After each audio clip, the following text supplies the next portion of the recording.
soluktan sonra herkese tekrardan merhaba arkadaşlar. Kanalıma hoş geldiniz. Ben Seda Güler. Bugün yaklaşık 2,5 haftanın sonrasında böyle bir video atacağım arkadaşlar. Çünkü okulumla alakalı böyle büyük bir tempoya girdik. Hocalarımız bizi böyle birazcık ümümüzü sıkıyor oldular. Bu sebeple ben de video çekmekte biraz sıkıntı yaşadım. YouTube benim hobim olduğu için önceliklerimin önüne çıkarmamaya çalışıyorum. Bu yüzden birazcık aksamış olabilir.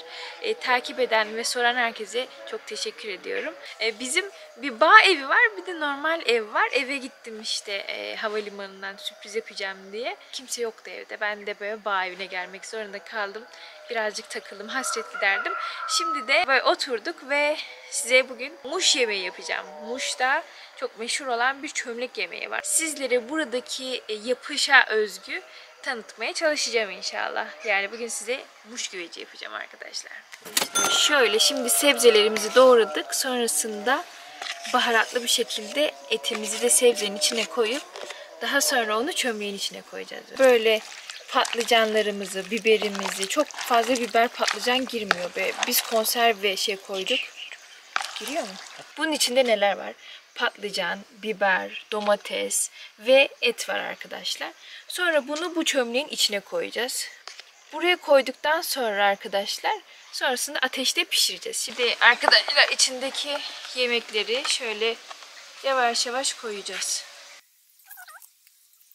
Bunu doğuda çok yaparlar. Özellikle Muşlular, kalabalık misafirlerin vazgeçilmez yemeği. Leğen bayağı büyük ve arkadaşlar bu ateşte piştiği için hafif böyle bir yanık kokusu geliyor. Mükemmel bir şey. Tabii ben çok sevmiyorum çünkü yahni tarzındaki şeylerden hoşlanmam. Ama güzel oluyor. Bakın şu şekilde arkadaşlar. Muş'umuzun vazgeçilmez Kürt ailelerinin yemeği. Yağ koyacağız şimdi birazcık değil mi? Bakın şöyle yağımızı da koyduk. Şöyle lezzetli bir yemek yiyeceğiz. Şimdi bunu ateşe koyacağız. Evet. Bu yemek tabii ki de yani Muş'ta yapılıyor ama Muş'a ait bir yemek mi orası meçhul. Çünkü güveç Anadolu'muzun birçok farklı noktasında yapılan bir Anadolu yemeği. Ben doğduğum yerde ilk denediğim için bu yüzden anneme güveç yapalım mı dedim. Yemeğin ateşini annem yakıncaya kadar ben de size birazcık çevreyi göstermek istiyorum. Burası bizim bağ evinin olduğu kısım arkadaşlar. Şöyle şurada bir tane de çardağımız var bakın. Şuraya bir çardak yaptık. Onun dışında bakın burası bizim konteyner. Size şunu göstermek istiyorum. Bir mimar olarak izin vermemem gereken bir şeye izin verdim. Şuradaki konteyner, şu kısım ise beton arkadaşlar. Bakın şöyle evin konteynerimizin 1+1 olması sebebiyle bazen böyle küçük kalıyordu. Bu yüzden babamlar şuraya hemen konteynerin yanına bir tane beton oda eklediler. Betonarme bir oda eklendi. Bakın şurası bizim şöyle bahçemiz. Burada dut ağacımız var. Sonra elma ağaçlarımız falan var. Bu şekilde size birazcık çevreyi göstermek istiyorum. Bakın şurada annemler böyle bize yetecek derecede bazı sebzeler ektiler. Bunlar domatesler sanırım annemler ekmiş. Şurada yine aynı şekilde kiraz sanırım bu. Vişne mi kiraz mı? Şöyle bakın. Genel olarak üzüm var arkadaşlar. Elma ağaçları, armut ağaçları, sonra kayısı falan çıkıyor. Bu şekilde arkadaşlar. Şunu bir tanesini herhalde yesem annem görmez. Onun dışında arkadaşlar buranın toprağı çok verimli değil.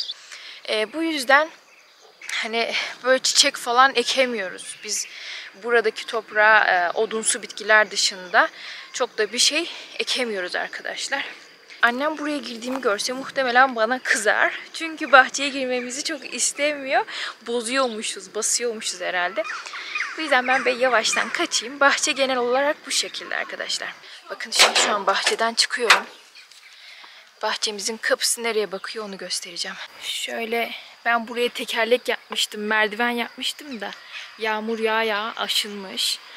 Bunlar da içi falan böyle bayağı odunsulaşmış. Şöyle bir yere çıkıyor arkadaşlar, bakın. Şöyle bomboş düz bir alan.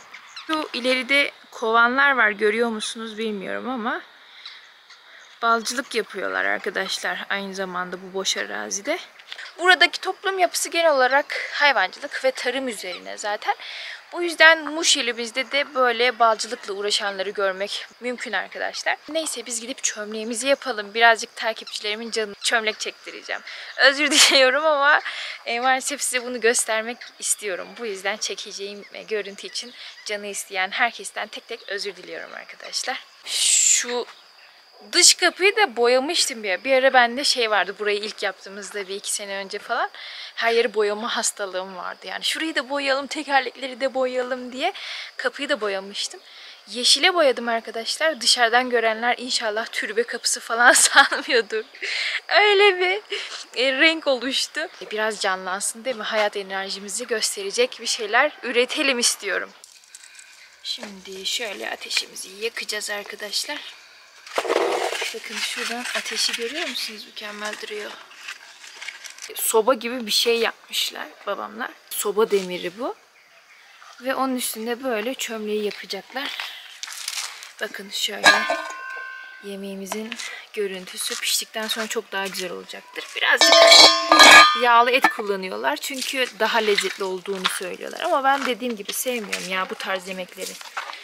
Şimdi daha yeni ateşi yaktığımız için üstünü göstermeyeceğim ama bir ateş böyle gürlendiği zaman o kadar güzel bir görüntü çıkıyor ki.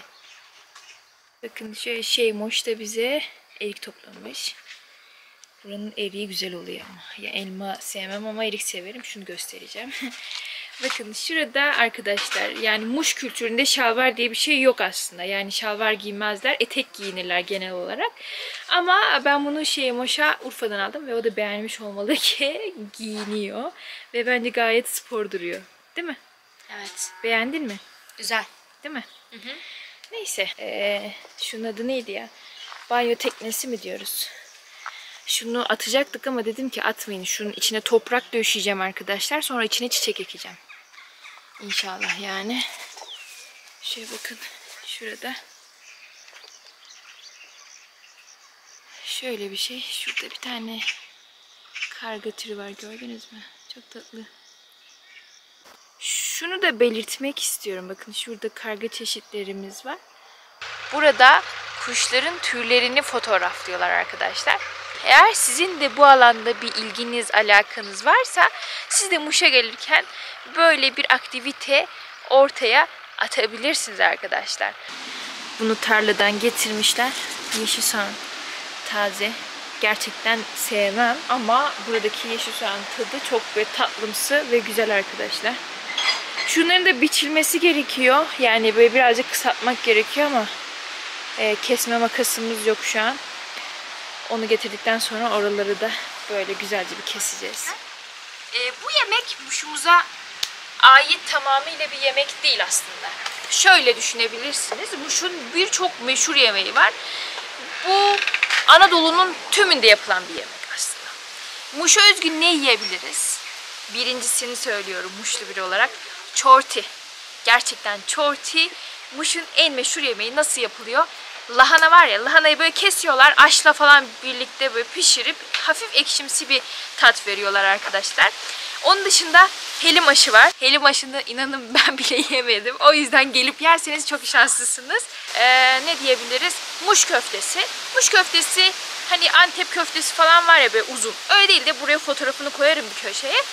Daha böyle haşlanmış hali, küçük hali. Onu da deneyebilirsiniz. Bunun dışında cağ otu var. Cağ otu Türkiye'de benim başka hiçbir yerde görmediğim bir ot. Gerçekten yöreye özgü. Hamurun içine konulan bir yemek. Onu da deneyebilirsiniz. Bunlar Muş'umuza ait yöresel yemekler arkadaşlar. Bir de Muş'a gelirken kebap yemeği ihmal etmeyin.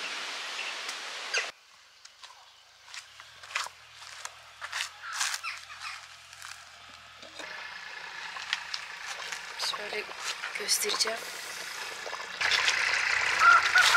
Ay gözüme duman kaçtı. Yok gösteremiyorum.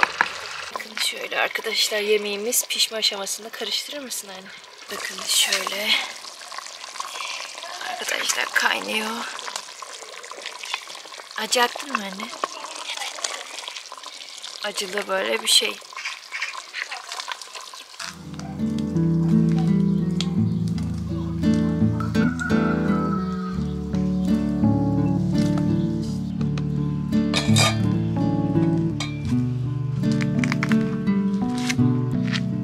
Bakın şöyle kuşların dışında bir de az ileride ve inekler var arkadaşlar. Ve doğayla baş başa kalabileceğiniz bir alan. Bakın şurada çok tatlı çiçekler var. Sanırım tam emin değilim ama beni unutma çiçeği olması lazım. Şöyle ineklere birazcık yaklaşmak istiyorum. Otlatmak için inekleri getirmişler. Umarım beni kovalamaz. Ayağına da ip takılmış. Bakın bu şekilde arkadaşlar. Ortam ay bana doğru geliyor. Kaçmam lazım çünkü korkuyorum. Acaba oraya gitsem çekebilir miyim fotoğraf?